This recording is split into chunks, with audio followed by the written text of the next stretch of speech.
Camp नष्ट कर दिए गए। विंग कमांडर व्योमिका सिंह ने बताया कि ऑपरेशन सिंदूर के तहत स्पेसिफिक इनपुट के आधार पर टारगेट तय किए गए थे। इस बात का ख्याल रखा गया कि कोई आतंकी अड्डा बचने न पाए और किसी सिविलियन बिल्डिंग को नुकसान न हो।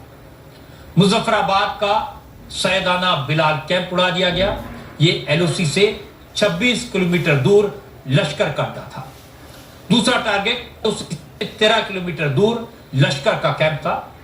तीसरा टारगेट सर्जल कैंप सियालकोट, ये बॉर्डर से 6 किलोमीटर की दूरी पर है।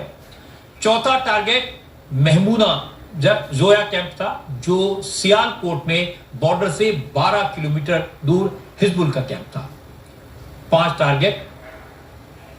पांचवा लश्कर का मुरीद के कैंप, ये बॉर्डर से 25 किलोमीटर दूर था। अजमल कसाब और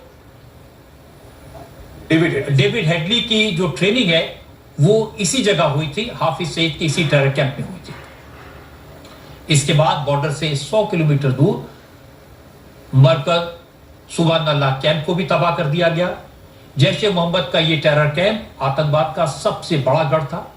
विंग कमांडर व्योमिका सिंह ने कहा कि आतंकवादियों के अड्डों को नष्ट करने में सोफिस्टिकेटेड वेपन्स का इस्तेमाल हुआ। आर्मी और एयरफोर्स को इस ऑपरेशन में किसी तरह का कोई नुकसान नहीं हुआ और आतंकवाद के अड्डे पूरी तरह तबाह हो गए। आर्मी की प्रेस कॉन्फ्रेंस में भारत ने आज पाकिस्तान को उसके गुनाहों की याद दिलाई। पार्लियामेंट अटैक, मुंबई हमला, उरी अटैक, पुलवामा अटैक से लेकर पहलगाम के हमलों की तस्वीरें दिखाई और इसके बाद विदेश सचिव विक्रम मिस्री ने बताया कि पहलगाम में पाकिस्तानी आतंकवादियों ने बेगुनाह मासूम लोगों को जिस बेदर्दी से मारा, परिवार के लोगों के सामने मासूम लोगों को गोली मारी और दहशतगर्दों ने परिवार के लोगों से कहा कि जाकर मैसेज दे दो। अब उस मैसेज का जवाब भारत ने दे दिया है। विक्रम मिस्री ने कहा कि पहलगाम का हमला देश में कम्युनल टेंशन क्रिएट करने की नीयत से किया गया था। आतंकवादी संगठन लश्कर-ए-तैयबा के कवर टीआरएफ ने यह हमला करवाया। पाकिस्तान ने यूनाइटेड नेशंस के बयान में टीआरएफ का जिक्र हटाने का दबाव बनाया था। इस पर दुनिया को ध्यान देना चाहिए। विक्रम मिस्री ने कहा कि हमारी इंटेलिजेंस ने पहलगाम में हमला करने वालों की पहचान की है।